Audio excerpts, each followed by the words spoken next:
রুমে ফ্যান চলছে। টেবিলে থাকা এলোমেলো বই খাতাগুলোর পিচটা বাতাসে উল্টে পাল্টে যাচ্ছে, কিন্তু এদিকে রাহার নাকের ডগায় শিশির বিন্দুর মতো ঘাম জমেছে। রাহা এক হাতে গালে রেখে চিরকুটটার দিকে তাকিয়ে রইল। সামান্য একটা চিরকুট, কিন্তু অনুভূতিটা নতুন কিছু রাহার জন্য। রাহা বরাবরই এসবের মধ্যে কখনো ছিল না বিধায় তার নিকট নতুন এক অনুভূতি হচ্ছে। লেখাটা বারবার কয়েকবার বিড়বিড় করে পড়ে রাহা অপলক তাকিয়ে থেকে মনে মনে ভাবল, কে দিয়েছে এটা? বই খাতার সাথে তো রাহা আর তিশানের সম্পর্ক, মানে বই খাতা তো রাহা আর তিশান ছাড়া কেউ ধরেও না। তাহলে কি? রাহা অস্পষ্ট স্বরে বিড়বিড় করে বলল, তিশানদের বাসায় কোচিং, স্কুলে কোচিং, বাসায় আসা আবার পড়াশোনা, এইসব নিয়েই চলছে রাহার দিনকাল। ফাইনাল এক্সামের আগের প্রি টেস্ট এক্সামে মোটামুটি ভালো নাম্বার পেয়ে পাশ করেছে বিধায় মনোবলটা একটু বেড়েছে। অন্য সব দুষ্টুমি থেকে মন সরিয়ে এবার পড়ায় মন দিয়েছে ভালো করে। দিনটি শুক্রবার থাকায় রাহার সব কিছু আজকে অফ। শুক্রবারে পড়ে পড়ে ঘুমানো তাই তার রুটিন। দুনিয়া উল্টে পাল্টে গেলেও তার এই রুটিন চেঞ্জ হবে না। দুপুর 12টা পর্যন্ত ঘুমিয়ে থেকে মায়ের ডাকে উঠে গোসল করে নামাজ পড়ে খেয়ে একটু রেস্ট করলো। তারপর আবার ঘুম দেওয়ার চিন্তা ভাবনা করতে তিশানের কল আসলো। মুনতাহারা তিশানের সাথে কথা বলল। কি বলল সেটা রাহা জানে না। মুনতাহারা রাহার কাছে এসে জানালো, ওরা সবাই নাকি নিচে দাঁড়িয়ে আছে। আজকে তো শুক্রবার, তানিয়া একটু শপিং এ বের হয়েছে, সাথে তিশান আর মৌ আছে, তোকেও যেতে বলেছে। ঝাপসা গরমে রাহা কাঁথা মুড়ি দিয়ে শুয়ে বলল, এখন এই দুপুরে কেউ শপিং এ যায়? পাগলের গোষ্ঠী সব। মুনতাহারা রাহাকে তাড়া দিয়ে হাত ধরে টেনে বিছানা থেকে উঠাতে উঠাতে বলল, এখন দুপুর, বিকেল 4টা বাজতে চললো। তিশান বেশি রাত করে বাহিরে মেয়ে মানুষদের নিয়ে থাকতে পছন্দ করে না, জানিস না? রাহা ঠোঁট উল্টিয়ে বলল, সে পছন্দ করেটা কি আম্মু? দুনিয়ার সব জিনিসে তার অ্যালার্জি। মুনতাহারা বোরকা হিজাব এগিয়ে দিতে দিতে বলল, তাড়াতাড়ি রেডি হয়ে বের হয়ে যা, দেরি করলে কিন্তু ফেলে রেখে চলে যাবে।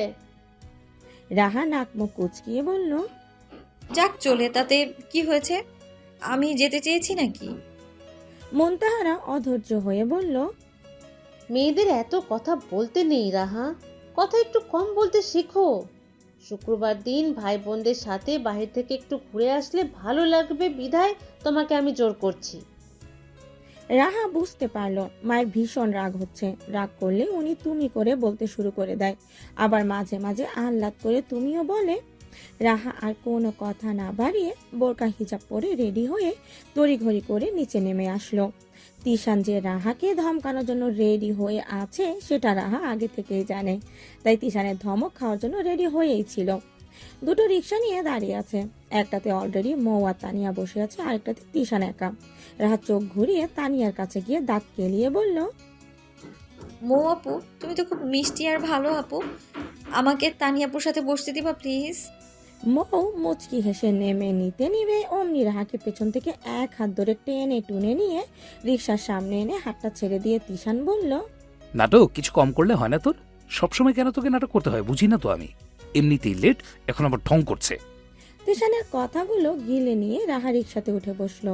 তানিয়াদের রিক্সা ততক্ষণে চলতে শুরু করে দিয়েছে। রাহা তিশানের দিকে দাঁত কটমট করে তাকাতেই তিশান ধমকে উঠে বলল, কি হয়েছে, সমস্যা কি? রাহা চোখ ছোট ছোট করে বলল, মৌ আপুর সাথে। বাকি কথাটা তিশান বলতে না দিয়ে বলল, শাট আপ। একটা বাহিরের মেয়ের সাথে আমি একই রিক্সা কিভাবে বসবো? হ্যাঁ, আমাকে দেখি কি তোর লোফার মনে হয়?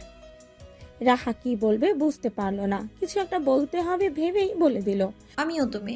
তিশান ধমকে উঠে বলল, থাপ্পড় দিয়ে দাঁতগুলো ফেলে দেব। তুই মেয়ে তো কি হয়েছে? তুই কি বাহিরের? আমরা তো ভাই বোন হই। তিশানের কথায় রাহা থপ করে রিক্সা থেকে পড়ে যেতে নিবে অমনি তিশান খপ করে ধরে বলল, একটু ভালো করে বসতো। শরীর কি পুষ্টিহীনতা ভুগছে? শরীর তো একটা বানিয়েছিস বাতাসের লড়ে। রাহা রাগে দাঁতে দাঁত চেপে বিড়বিড় করে বলল, আমরা ভাই বোন, আর মৌ কি বউ লাগে নাকি? হ্যাঁ, বেটা বজ্জাতের হাড্ডি, আসছে ভাই বোন। হ্যাঁ, প্রয়োজনীয় জিনিসপত্রগুলো কেনা হয়ে গিয়েছে। তানিয়া দুটো ড্রেস আর কিছু নিত্য প্রয়োজনীয় কসমেটিক্স নিয়েছে। তানিয়া যখন যা লাগে সব তিশানকে নিয়ে সাথে নিয়ে কিনে। তিশান ও বোনের সাথে আসে। প্রায় সময় রাহাকেও সাথে নিয়ে আসে, তবে মৌ নতুন হওয়াতে এই প্রথম আসলো ওদের সাথে। মৌ নিজেও টুকিটাকি কিছু কিনলো, কিন্তু রাহা কোনো কিছু নিল না। তার প্রয়োজনীয় সব কিছু সে তার মায়ের সাথে এসে নিয়ে যায়। এখন আপাতত কিচ্ছু লাগবে না, তাই কিছু নিল না। সে তো শুধু সাথে আসছে ঘোরার জন্য, ওদের সাথে সাথে থেকেছে আর এটা সেটা হাত দিয়ে নেড়ে চেড়ে দেখেছে। কেনাকাটা শেষ করে তিশান সবাইকে নিয়ে একটা কফি শপে গেল। তানিয়া বারবার চেয়েছে ফুচকা খেতে, কিন্তু তিশান কিছুতেই ফুচকা খেতে দিবে না, সেটা তানিয়ার মুখস্থ। তাও চেয়েছিল, কিন্তু তিশান নারাজ। অবশেষে তিনজন তিনটা কফি নিল। রাহা একপাশে চুপটি করে মুখ ফুলিয়ে বসে আছে। সে কফি খাবে না বলে জানিয়ে দিয়েছে। তানিয়া একবার বলেছে খেতে, মোট দুইবার পরেও তিশান ধমকে উঠে বলল, বাদ দাও না মৌ, কি দরকার? ওর খেতে ইচ্ছে করছে না তো খাবে না, এখানে ঝোরাঝুরি করার কি আছে? মৌ দ্বিতীয়বার কিছু বলার সাহস পেল না। রাহা মনে মনে আরো বেশি ক্ষেপে গেল তিশানের ওপর, কিন্তু মুখে হাসি বজায় রাখলো। অভিমান গোপনেই সুন্দর, সেটা প্রকাশ করতে নেই সবার সামনে। ওদের কফি শেষ হতে হতে রাহা হাত কচলাতে কচলাতে বারবার শপের ফ্রিজে রাখা আইসক্রিমগুলোর দিকে তাকাচ্ছিল, কিন্তু তিশানের প্রতি রাগ থাকায় তাকে আর মুখ ফুটে বলতে পারেনি আইসক্রিমের কথা। রাহা চুপ করে থাকলেও ওরা বেশ মজা করে কফি খাচ্ছিল আর আড্ডা দিচ্ছিল। সব শেষ, এবার বাসায় ফিরতে হবে। রাস্তায় রাহাকে নামিয়ে দিয়ে ওরা বাসায় চলে যাবে। এবারও দুটো রিক্সা নেওয়া হলো। আসার সময় যেভাবে আসছে তানিয়া এবারও আগের মতোই মৌকে নিয়ে একটা রিক্সাতে বসে পড়লো। রাহা তো মহা বিরক্ত হলো, কিন্তু কিচ্ছু করার নেই। বিড়বিড় করে কি সব বলতে বলতে উঠে বসলো রিক্সায়। তখন সময় সন্ধ্যা, রাস্তায় আলো জ্বলছে, মৃদু বাতাসে কেমন ঠান্ডা ঠান্ডা লাগছে। রাহা এক হাত দিয়ে রিক্সা ভালো করে ধরে বসেছে। বাতাসে হিজা পড়ছে, ওদিকে বোরকা টেনে রাখতে হচ্ছে, তা না হলে আবার চাকাতে লেগে যাবে। হিজাবটা বেশ বিরক্ত করছিল। এতক্ষণ দুজনেই চুপ ছিল। তিশান এবার কণ্ঠে সাবধানতা এনে বলল, মামা রিক্সা আস্তে চালান, বাতাসটা বেশি লাগে। রাহা আর কিচ্ছু বলল না। বাকিটা রাস্তা দুজনে চুপচাপ চলে আসলো। রাহার বাসার সামনে আসতেই তিশান রিক্সাওয়ালাকে বলে রিক্সা থামিয়ে দিল। রাহা এক লাফে রিক্সা থেকে নেমে পড়লো। দ্রুত পা চালিয়ে গেটে ঢুকে পড়ার আগে তিশান সামনে এসে দাঁড়ালো। রাহা চলে যেতে নিলে তিশান তার সমস্ত রাগ চেহারাতে ফুটিয়ে তুলতেই রাহা চুপ করে দাঁড়িয়ে গেল। তিশান একটা শপিং ব্যাগ রাহার হাতে দিয়ে চলে গেল। রাহা ভয়ে আর সেটা না নিয়ে পারল না। তিশান চলে গিয়েছে। রাহা সিঁড়ি পেরিয়ে নিজের রুমের সামনে আসতেই সামনে পড়লো দুজন মেয়ে আর একটা ছেলে। উপর থেকে নামছে, মানে ছাদের ঘর থেকে এসেছে। রাহা মেয়ে দুটোকে আপাত দৃষ্টিতে দেখলো। ভীষণ উশৃঙ্খল ড্রেস আপ, একটুও ভালো না। দেখে মনে হচ্ছে ড্রিঙ্ক করে মাতাল হয়ে আছে। ছেলেটারও যাতা অবস্থা, কি এক প্যান্ট পরেছে, যেটা পরার চেয়ে না পরাই ভালো ছিল, অর্ধেকই ছেঁড়া। রাহা এগুলোকে বেশিক্ষণ দেখতে পারলো না। দেখতেই কেমন বমি আসছে। ওদের দেখে সম্পূর্ণ রাগটা এবার ইব্রাজের ওপর ঠেকলো। দরজার কলিং বেল বাজিয়ে দাঁড়াতেই মুনতাহারা দরজা খুলে দিল। রাহা ফট করে নিজের রুমে গিয়ে হাতের ব্যাগটা ছুঁড়ে মেরে ফেলে দিল বিছানায়। একে তো তিশানের ওপর রাগ ছিল, এখন আবার এই উশৃঙ্খল দৃশ্যগুলো দেখে রাহার মাথা ভন ভন করছে। মনে মনে আওড়াচ্ছে, ছি, এই মেয়েগুলো ওর রুমে ছিল, না জানি ওরা সব কয়টা মিলে কি কি করেছে, নষ্ট ছেলে কোথাকার। নিস্তব্ধতা ঘিরে রাখা রুমটাতে গুনগুন শব্দ ভেসে আসছে। সময় তখন ভোর 5টা। রাহা খুব ভোরে উঠে নামাজ শেষ করে পড়তে বসেছে। কাল বাদে পরশু তার ফাইনাল এক্সাম। মাথার মধ্যে চিন্তার শেষ নেই। পরীক্ষার আগে দিনরাত এক করে পড়ুয়া স্টুডেন্ট সে। নাওয়া খাওয়া বাদ দিয়ে শুধু পড়তে থাকে। সুন্দর সকাল, বাহিরে শিশির বিন্দু জমা হয়ে টপ টপ শব্দ করে মাটিতে পড়ে মিশে যাচ্ছে। কিচেনে টুংটাং শব্দ হচ্ছে। মুনতাহারা তার মেয়ের জন্য খাবার রেডি করছে। মেয়ের এক্সাম হলেও মায়ের যেন আরো বেশি তোড়জোড় সবকিছুতে, আর চিন্তাটাও একটু বেশি বলা চলে। আশেপাশে কোনো রকম শব্দ হলে রাহা পড়ায় মনোযোগ দিতে পারে না। তার দরকার একেবারে নীরব পরিবেশ, যেটাতে পড়া ভালো করে মাথায় ঢোকে। মায়ের রান্নার টুংটাং শব্দে কিছুটা বিরক্ত হলেও ব্যাপারটা ইগনোর করেছে। কিন্তু হঠাৎ পাখির কিচিমিচি শব্দ কানে আসলেও এটার সাথে আরো একটা শব্দ কানে আসলো। সেটা মনে হচ্ছে উপরতলার ফ্লোরে কেউ ধূপধাপ শব্দ করছে। রাহা বিরক্ত হয়ে নিজের মাথাটা উঁচু করে চোখে মুখে বিরক্ত নিয়ে উপরে তাকালো। রাহার রুমের ঠিক উপরের রুমটা ইবরাজের রুম। এভাবে শব্দ কেন আসছে সেটা জানার জন্য আর রাহা যে বিরক্ত হচ্ছে এটা জানানোর জন্য সে রুম থেকে বেরিয়ে ছাদের ঘরে চলে গেল ইবরাজের রুমে যাওয়ার উদ্দেশ্যে। সূর্যের তখনও দেখা মিলে নাই। আশেপাশে কুয়াশারা ধোঁয়ার মতো উঠছে, কিন্তু ঠান্ডা ততটাও লাগে না। রাগে হুড় হুড় করে রুম অবধি চলে আসলেও রুমের দরজার সামনে এসে রাহার পা থেমে গেল। বার কয়েক ভেবে নিল যে কিছু বলা উচিত হবে কিনা। রুমে কি না কি করছে নষ্ট মানুষ কোথাকার। এগুলো ভাবনার মধ্যেই আবারও সেই ধূপধাপ শব্দটা কানে আসলো আরো স্পষ্ট করে। রাহা এবার দরজায় কড়া নাড়ল। 2 সেকেন্ডের জন্য ভেতরে হওয়ার শব্দটা বন্ধ হয়ে গেল। তার কয়েক সেকেন্ড পরেই ফট করে দরজাটা খুলে দিল ইবরাজ। দরজার সাথে লেগে দাঁড়িয়েছে ইবরাজ, পরনে টি শার্ট আর হাফ জিন্সের প্যান্ট। একটা লম্বা বদল রাহার চোখে।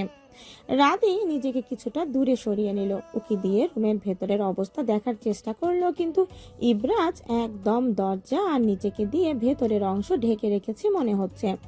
রাহা ভেবেছিল ইবরাজ জিজ্ঞেস করবে কেন এসেছে, কিন্তু না, ইবরাজ কিচ্ছু জিজ্ঞেস না করেই ঠায় দাঁড়িয়ে রইল। রাহা বুঝতে পারলো তাকে নিজে থেকেই বলে যেতে হবে, তাই রাহা গলা পরিষ্কার করে নিয়ে বলতে শুরু করলো। পরশু আমার এক্সাম। সম্পূর্ণ কথাটা বলতে না দিয়ে ইবরাজ মাথার এলোমেলো চুলগুলো ঠিক করতে করতে বলল। রাহা প্রচন্ড রকমের তেজ নিয়ে বলল, দোয়া, তাও আপনার থেকে? এইসব তো কল্পনাতেও আনবেন না। আমি বলতে আসছি যে আমার এক্সাম, আমায় পড়তে হবে। তাই দয়া করে রুমে কোনো রকমের শব্দ করে আমায় বিরক্ত করবেন না। জানেন নিশ্চয়ই আপনার রুমের ঠিক নিচের রুমটাই আমার, সো শব্দ করলে সেটা আমার কান অব্দি আসে। এক নিঃশ্বাসে কথাগুলো বলেই রাহা পা চালিয়ে নিল নিচে নেওয়ার জন্য। বিড়বিড় করে নষ্ট মানুষ জপতে জপতেই চলে আসলো। ইবরাজ ওভাবেই দাঁড়িয়েছিল কিছু সময়। রাহা অস্পষ্ট হতেই দরজাটা লাগিয়ে দিয়ে এতক্ষণ ফ্লোরে মারা বলটাকে উঠিয়ে নিজের জায়গা মতো রেখে দিল। দেখতে দেখতে পরীক্ষার দিন চলে আসলো। সে কি চিন্তা আর উত্তেজনার একটা দিন। প্রথম দিন পরীক্ষাটাতে সবাই একটু বেশি নার্ভাস থাকে। বেশ অনেকটা সময় হাতে নিয়েই বের হতে হবে আজকে। এক্সাম হলে একটু আগে পৌঁছাতে হবে কিনা। মুনতাহারা প্রতিটি এক্সামে মেয়ের সাথে যায়, আজও যাবে। রেডি সেডি হয়ে পড়া ডিভাইস দিতে থাকা রাহার সামনে মোবাইল এনে বলল। তোর খালামণিকে একটু বলে যা বের হচ্ছিস। রাহা নাক মুখ কুচকিয়ে বলল। গতকালই তো বললাম আম্মু, এতবার কেন বলতে হয়? মুনতাহারা রাহার মাথায় হাত বুলিয়ে দিতে দিতে বলল। এখন তো বের হচ্ছিস, এখন একটু বল, তোর আব্বুকেও বলিস। তোমরাও না পারো বটে। বিড়বিড় করে কথাটা বলেই রাহা ফোনটা হাতে নিয়ে খালামণির নাম্বারে ডায়াল করলো। 2 বার রিং হতে কল রিসিভ হলো। রাহা সালাম দিয়ে বলল। আসসালামু আলাইকুম খালামণি, আমি বের হচ্ছি, দোয়া করো। ওপাশ থেকে তিশান ধমকের স্বরে বলল। সালামে জবাব দেওয়ার সুযোগ দে, তারপর বাকি কথা বল। একবারে সবকিছু বলে দিলে কোনটার উত্তর দিবে আমার মা? আমার মায়ের তো তোর মতো মুখে অত জোর নেই যে একসাথে এত কিছুর উত্তর দেবে। রাহা ফোনটা কানে রেখে মায়ের দিকে চোখ পিটপিট করে তাকালো। মাকে বুঝতে না দিয়ে মিথ্যা হেসে বলল, আচ্ছা ঠিক আছে রাখছি বলেই ফোনটা ফট করে কেটে দিল। সকাল সকাল তিশানের সাথে ঝগড়া করার ইচ্ছে নেই বলেই ফোনটা কেটে দিয়েছে। এদিকে তিশান ফোনটা হাতে নিয়ে দাঁড়িয়ে আছে। তিশানের মা কিচেন থেকে এসে জিজ্ঞেস করলো, কে কল দিয়েছে? তিশান মায়ের হাতে ফোনটা দিতে দিতে বলল। সাইক্লোন আছে যে একটা, সে দিয়েছে কল। রোকেয়া বেগম ফোঁস করে নিঃশ্বাস নিয়ে বলল। সাইক্লোন কিভাবে কল করে? তিশান রুমে যেতে যেতে বলল। চোখ কান খুলে রেখে চলো, চোখের সামনে যে আস্ত সাইক্লোনটা ঘুরে বেড়ায় সেটা তো চোখে পড়ে না তোমাদের। রোকেয়া বেগম কল লিস্টে এসে দেখলো রাহার আম্মুর ফোন থেকে কল এসেছিল। তার মানে রাহা কল দিয়েছে। ছেলের কথার মানে বুঝতে পেরে নিজে নিজেই হেসে দিল। সময় তখন দুপুর 12টা। তিশান রেডি সেডি হয়ে বের হয়ে যাচ্ছে, এমন সময় তানিয়া এসে জিজ্ঞেস করলো। ভাইয়া এই দুপুরে কই যাচ্ছ? তিশান বের হতে হতে বলল। গার্লফ্রেন্ডের সাথে দেখা করতে। তানিয়া ভ্যাবাচাকা খেয়ে বলল। মজা নিও না তো, তোমার আবার গার্লফ্রেন্ড আসলো কই থেকে? তিশান দরজার কাছ থেকে একটু ফিরে এসে লুকিং গ্লাসে নিজেকে দেখে চুলগুলো ঠিক করতে করতে বলল। আমি দেখতে কি কম সুন্দর? তুই যেভাবে বলছিস যেন আমার গার্লফ্রেন্ড থেকে বিশ্ব ইতিহাসের বিরলতম ঘটনা। তানিয়া বিড়বিড় করে বলল। তুমি যে পরিমাণে নিরামিষ আর কাঠখোট্টা। কোনোভাবে তিশান কথাটা শুনে নিয়ে প্রতিবাদী কণ্ঠে বলল। যে প্রেয়সী আমার গার্লফ্রেন্ড হবে তাকে নিশ্চয়ই পবিত্রতার প্রতীক হতে হবে, কারণ আমার মতো একজন মানুষকে পছন্দ করা খুবই বিশুদ্ধ মনোভাবের ব্যাপার। তানিয়া মেকি হেসে বলল। হয়েছে, বের হও এবার। আমি দরজা আটকাবো। যার সাথে খুশি দেখা করে আসো। তিশান পকেটে ফোন ঢুকাতে ঢুকাতে বের হয়ে গেল। উদ্দেশ্য রাদের এক্সাম হলে যাবে। যদিও তানিয়ার সাথে এতক্ষণ মজার ছলে কথাগুলো বলেছে, বাহিরে একটু কাজ আছে আর রাদের এক্সাম হলে একটু যাওয়া দরকার, কারণ মুনতাহারা একা গিয়েছে। সে একা একজন মহিলা মানুষ। তার বড় কোনো ছেলে থাকলে নিশ্চয়ই সে মায়ের হয়ে সাহায্য করে দিত। মুনতাহারাও সেই ছেলের মতোই দেখে, তাই তিশানও যথাসম্ভব ছেলের মতোই ট্রিট করে চলে। তিশান এক্সাম হলে পৌঁছাতে পৌঁছাতে রাহার এক্সাম শেষ। সে বের হয়ে মাকে খুঁজে বের করে মায়ের কাছে আসলো। আহ্লাদি মা মেয়েকে আলতোভাবে জড়িয়ে ধরে বলল। এক্সাম কেমন হয়েছে সেটা জিজ্ঞেস করে তোকে হতাশ করব না, শুধু বলবো ভরসা রাখ, ভালো কিছু হবে। রাহা চোখে মুখে যেই হতাশাটা নিয়ে এসেছিল, মায়ের কথায় সবটা নিমেষেই উধাও হয়ে গেল। বাবা তাকে বেশ সাপোর্ট আর ভরসা দেয়। মা তো তার একমাত্র বন্ধু বলা যেতে পারে। রাহা খুশি মনে বলল। ভরসা ভরসা ভরসা ভরসা রাখলাম আম্মু। এবার আমাকে আইসক্রিম খেতে হবে আম্মু, আমাকে আইসক্রিম কিনে দাও। মুনতাহারা চিন্তিত কণ্ঠে বলল। এখন আইসক্রিম খাওয়া কি খুব দরকার? এমনিতেই অসুস্থ হয়ে থাকিস, তাই এক্সামের সময় যদি অসুস্থ হয়ে যাস তখন কি হবে জানা আছে? তখন কি হবে সেটা ভাবতে হবে না, ওকে বরং খেতেই দাও। মনার মাথা ঠান্ডা করুক অন্তত। কথাটা বলেই তিশান দুটো আইসক্রিম এনে রাহার হাতে দিল। রাহা তো মহা খুশি। খুশিতে আধখানা হয়ে আইসক্রিম মুখে পুরে নিল। মুনতাহারা তিশানের দিকে তাকিয়ে বলল। তুই কখন আসলি? তিশান পকেটে হাত রেখে সোজা হয়ে দাঁড়িয়ে বলল। মাত্র আসলাম। রাহা আইসক্রিম খেতে খেতেই বলল। ঈশান ভাই, আপনার গার্লফ্রেন্ডও বুঝি এক্সাম দেয় এই হলে? রাহার কথায় তিশান বিপাকে পড়ে গেল। আন্টির সামনে এই মেয়ে বলে কি? কই আসলাম আন্টি একা এসেছে বলে, আর সে কি না কি বলছে। চোখ গরম করে তাকিয়ে কথাগুলো ভাবছিল তিশান। রাহার অবশ্য ওসবে ধ্যান নেই। তিশান অভিমানের স্বরে আন্টির কাছে আহ্লাদি হয়ে বলল। দেখছো আন্টি, কই আসলাম তোমাদের কাছে, আর তোমার মেয়ে কিনা এইসব বলছে। মুনতাহারা মুখ টিপে হাসলো। কিছু একটা বলতে নিবে অমনি ওদের সামনে উদয় হলো মৌ, কাঁধে ব্যাগ। মনে হচ্ছে এখানেই এসেছে সে। মৌকে দেখেই রাহা লাফ মেরে বলল। ঠিকই তো বলছি, তার মানে? মৌ কিছু বুঝলো না অবশ্য। সে কুশলাদি করছে। তিশান চোখ মুখ খিচে দাঁড়িয়ে আছে, পারছে না রাহাকে কেটে টুকরো টুকরো করে লবণ মরিচ লাগিয়ে দিতে। বিগড়ে যাওয়া পরিস্থিতি ঠিক করতে তিশান সন্দিহান দৃষ্টিতে মোর দিকে তাকিয়ে জিজ্ঞেস করলো। তোমাদের কলেজে তো এক্সাম চলছে, এখন তো তোমাদের ক্লাস হওয়ার কথা না, তুমি কি করছো তাহলে কলেজে? মৌ আমতা আমতা করে জবাব দিল। না মানে আমার প্রাইভেট ছিল তো তাই আসছি। ব্যাপারটা এখানেই শেষ হলো। মুনতাহারা তাড়া দিয়ে বলল। বাসায় যেতে হবে, আমার মেয়ে সকাল থেকে না খাওয়া। তোরা যাবি? গেলে চল। তিশান সামনে হাঁটতে হাঁটতে বলল। আসলামই তো তোমাদেরকে নিতে। কথাটা শেষ করে একটু দাঁড়ালো, মোর দিকে তাকিয়ে বলল। বাসায় গেলে আসো, আমাদের সাথেই যেতে পারবে। মৌ মাথা নাড়িয়ে সায় দিল। তখনও রাহা আইসক্রিমে শেষ ফিনিশিং দিচ্ছিল। তিশান একটু পেছনে নেমে বুক পকেট থেকে পকেট থেকে একটা টিস্যু বের করে রাহার দিকে এগিয়ে দিল। রাহা ঘাড় উঁচু করে তিশানের দিকে তাকিয়ে মেকি হাসলো। তিশান কটাক্ষ করে বলল। বাচ্চামোগুলো বাদ দে, তুই এখনো বাচ্চা না। আইসক্রিম যে খেয়েছিস নাকে মুখে একদম লাগিয়ে কি অবস্থা করেছিস? রাহা ফট করে টিস্যু পেপারটা হাতে নিয়ে মুখ মুছতে মুছতে বলল। আইসক্রিম খেলে নাকে মুখে একটু তো লাগেই, এটার জন্য বাচ্চার বড় হওয়া লাগে না?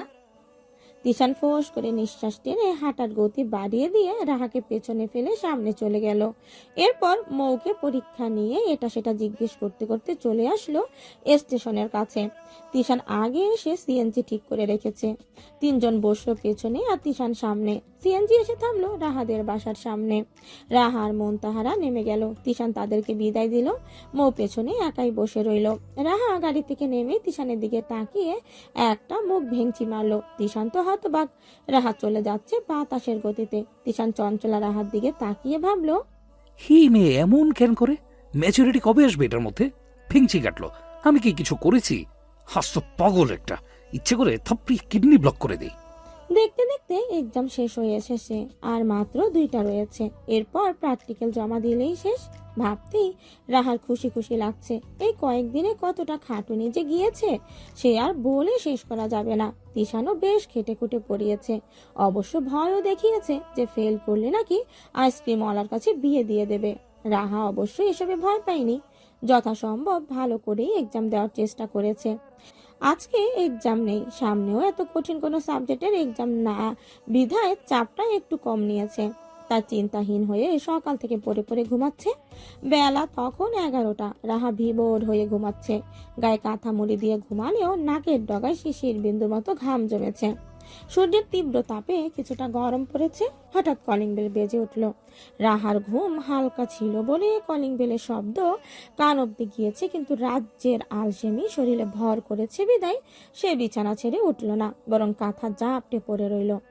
এর মধ্যে বেশ কয়েকবার কলিং বেল বেজে উঠল। তাহারা ওয়াশরুমে থাকায় দরজা খুলতে পারল না। রাহা ঘুমো ঘুমো চোখে মুখে বিরক্ত নিয়ে বিছানা ত্যাগ করে দরজা খোলার জন্য আসতে আসতে মায়ের সাথে এক দফা চিল্লাতে চিল্লাতে বলল, আম্মু, দরজাটা খুলে দিলে তো পারতে, শুধু শুধু ঘুমটা নষ্ট হলো। কে এসেছে এখন তোর? শত রকমের বিরক্ত নিয়ে দরজা খুলতেই দেখলো কেউ নেই। রাহা ভালো করে চোখ মুখ হাতের পিঠে দিয়ে মুছে আবারও আশেপাশে তাকালো। এবার যেন আরো বেশি বিরক্ত হলো। কেউ আসে নাই, শুধু শুধু কলিং বেল চেপে কেউ বোকা বানালো। ভাবতেই রাহার চিৎকার করতে ইচ্ছে করলো। যে চিৎকার করতে যাবে অমনি নিচে চোখ গেল। এতক্ষণ আশেপাশে চোখ রাখলেও এখন ফ্লোরে তাকিয়ে দেখলো একটা বড় সড়ো বাক্স ঠিক দরজার সামনে। এটা দেখে রাহা 2 কদম পেছনে চলে গেল। ঘুমের চোখে কি না কি দেখেছে, চিৎকার করে আম্মুকে ডাকলো। তাহারা কি হয়েছে জানার জন্য এদিকেই আসছিল। রাহাকে জিজ্ঞেস করলো, কি হয়েছে? কে এসেছে? রাহা চিৎকার করে বলল, আম্মু গো, কে যেন কি রেখে গিয়েছে, বোমা মনে হয়। তাহারা ভয় পেল মেয়ের কথায়, কিন্তু দূর থেকে ভয় পেলে হবে না, মেয়ে তার মাথা মোটা, কোনটাকে বোমা বলছে কে জানে। তাহারা রাহাকে পাশ কেটে দরজার সামনে এসে দাঁড়ালো। নিচে একটা বাক্স রাখা। তাহারা ভালো করে খেয়াল করে বুঝলো এটা একটা পার্সেল। মেয়ের মাথায় ইট দিয়ে বাড়ি মারতে মন চাচ্ছে তার। কি থেকে কি বলে ফেললো, ভাবি তো মারতে পারলো না, তাই নিজের কপালে হাত থেকে আফসোসের স্বরে বলল, হায় কপাল, এ কি মেয়ে পেটে ধরলাম, এটা তো একটা পার্সেল। রাহা বুকে থুতু দিয়ে বলল, ও পার্সেল, কিন্তু আমি তো কিছু অর্ডার করিনি, তুমি করেছো? তাহারা খটখট পায়ে রাহার পাশ কেটে যেতে যেতে বলল, যখন যেটা চোখে পড়ে সেটাই তো অর্ডার করে বসে থাকিস, কত মনে থাকবে তোর? রাহা মায়ের যাওয়ার দিকে চোখ পিটপিট করে তাকিয়ে রইল। মাথা চুলকিয়ে মনে করার চেষ্টা করলো, কিন্তু না, সে তো কোনো কিছু অর্ডার করেছিল বলে মনে পড়ছে না। তাও এত বড় একটা পার্সেল যদি সে অর্ডার করতো তাহলে তো মনে থাকতোই, কিন্তু মনে নেই। পার্সেলের জন্য ঘুমও তো আসতো না, আর এখন কিনা ঘুম থেকে উঠে এত বড় পার্সেল চোখের সামনে দেখছে। আর তা মা দাবি করছে এটা সে নিজেই অর্ডার করেছে, কিন্তু ভুলে গেছে। আর সবচেয়ে বড় কথা, নিজে কিছু অর্ডার করলে তো ডেলিভারি ম্যান কল করে এসে দিয়ে যেত। কি আর করার, মা তো এখন বিশ্বাসও করবে না। কত হিসাব নিকাশ করে রাহা পার্সেলটাকে কোলে করে রুম অবধি নিয়ে আসলো। ফের গিয়ে দরজাটা আটকিয়ে আসলো। রুমে এসে পার্সেলটা সামনে নিয়ে গালে হাত দিয়ে বসে রইল। পার্সেলটা খুলবে কি খুলবে না বুঝতে পারছে না। শেষমেশ সিদ্ধান্ত নিল খুলে দেখা যাক কি আছে। কেচিটা হাতে নিয়ে পার কয়েক চিন্তা করলো খুলবে কিনা। তারপর মনে মনে ভাবলো, ধুর, এত চিন্তা করে কি হবে, দেখি কি আছে এটাতে। যেই ভাবা সেই কাজ। রাহা একটু একটু করে পার্সেলটা খুলতে লাগলো। কেমন টিপ টিপ করছে। কে না কে পাঠিয়েছে, তার ভিতর কি না কি আছে সেটা ভেবেই এই অস্বস্তি। পার্সেল খুলতেই বেরিয়ে আসলো সুন্দর ম্যাজেন্ডার কালারের একটা শাড়ি, সাথে ম্যাচিং করা ব্লাউজ, গাজরা, চুড়ি আছে অনেকগুলো, আর সবচেয়ে বেশি চকলেট। রাহার চোখ বড় বড় হয়ে গেল। এগুলো কে পাঠাবে তাকে? সে এসব কখনো অর্ডার করেনি, কারণ চুড়ি শাড়ি তেমন একটা পরে না বললেই চলে।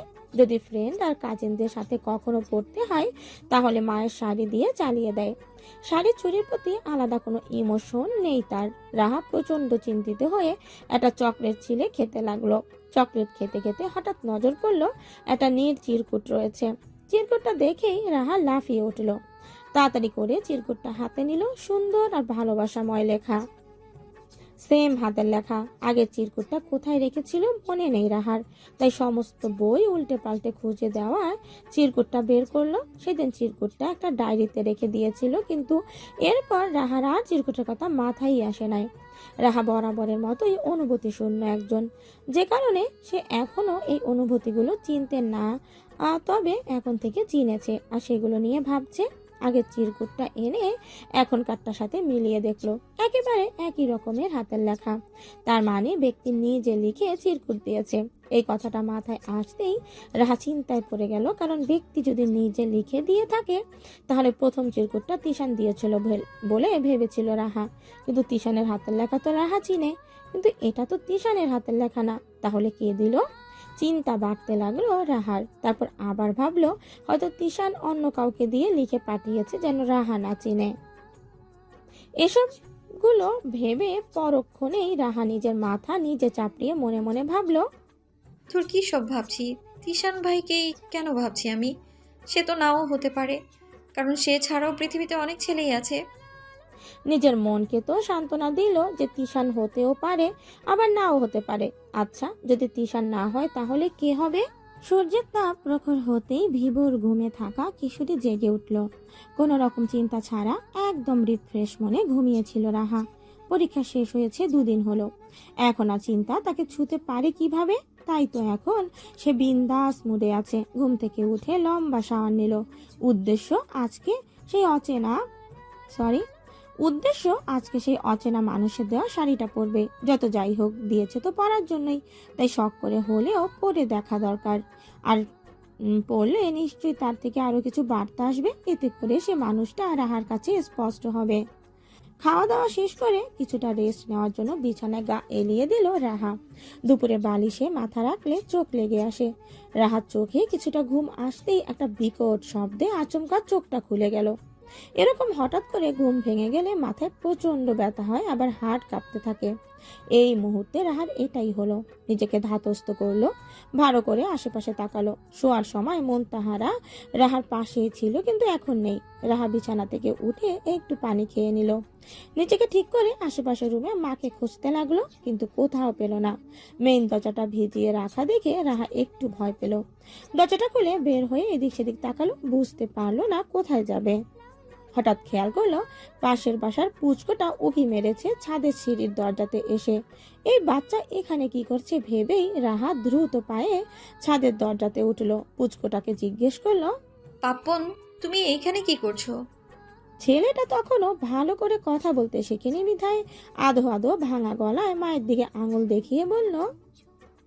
রাহা ছাদে একটু ভিতরে এসেই দেখলো তার মা তার পাশের বসার মহিলা হেসে হেসে কথা বলছে। রাহা দ্রুত মায়ের কাছে গিয়ে চেঁচিয়ে বলল, ছাদে কেন আসলে? এভাবে না বলে কয়ে কেউ আসে? ভয় পেয়েছি না আমি। মুনতাহারা মেয়ের দিকে তাকিয়ে বলল। তুই তো ঘুমাচ্ছিলি, তাই ডাকিনি, আর তুই ছাদে আসবিও না। রাহা 2 হাত কোমরে গুজে সন্দিহান দৃষ্টি নিয়ে বলল। তুমি কবে থেকে ছাদে আসা শুরু করলে? মুনতাহারা ছাদের চারদিকটাতে চোখ বুলিয়ে বলল, চেয়ে দেখ, ছাদটাকে নোংরা মুক্ত করা হয়েছে, পরিষ্কার করা হয়েছে, আর ইবরাজ বলেছে এখন থেকে ছাদ পরিষ্কার থাকবে, যে কেউই আসতে পারে। তাই তো তোর আন্টি আমাকে নিয়ে আসলো একটু গল্প করব বলে। রাহা বিরক্ত নিয়ে আশপাশটাতে চোখ বুলিয়ে দেখলো। সত্যি তো ছাদটাকে পরিষ্কার লাগছে, আগের মতো নোংরা না। পরিষ্কার ছাদ দেখে রাহা মুখ ভেঙচি কাটলো। আর চোখে ইব্রাজের রুমের দরজার দিকে তাকালো। দরজা বন্ধ করে রাখা, বাহিরে তালা ঝুলা নেই, মানে ইব্রাজ রুমে থাই গ্লাস দেওয়া একটা জানালা আছে। বাইরে থেকে রাহা নিজের প্রতিচ্ছবি দেখছে এটাতে, তার মানে ভেতর থেকে বাহিরে সম্পূর্ণ দৃশ্য স্পষ্ট দেখা যাচ্ছে। রাহা তড়িঘড়ি করে মায়ের হাত ধরে বলল, বাসায় চলো। মুনতাহারা বলল, তুই যা, আমি আসছি। রাহা একেবারে ইবরাজ, সে মাকে নিয়েই যাবে, কারণ এখন মাকে তার কাজে লাগবে শাড়ি পরতে গেলে। বিরক্তিকর মনটাকে একটু উৎফুল্ল করার জন্য শাড়িটা পরতে হবে। হঠাৎ ঘুমে ব্যাঘাত ঘটাতে বিরক্তি বোধে চলে আসছিল। রাহা শেষমেশ মাকে জোর করে নিয়ে বাসায় চলে আসলো। রুমে এসে মায়ের হাতটা ছেড়ে দিয়ে বিছানা থাকা শাড়িটা হাতে নিয়ে মাকে দেখিয়ে বলল, শাড়িটা পরিয়ে দাও। মুনতাহারা শাড়ি হাতে নিয়ে বলল। এই শাড়ি কই পেলি? রাহা একটু থমকে গেল। মাথায় ছিল না যে তার মা এখনো জানে না শাড়ির ব্যাপারে। অবশ্য মায়ের কাছ থেকে লুকানোর কোনো প্রচেষ্টা তার ছিল না, তাই বলতে নিল। আরে ওই যে পার্সেল আসলো না। বাকি কথাটা মুনতাহারা আর বলতে না দিয়ে নিজেই বলল।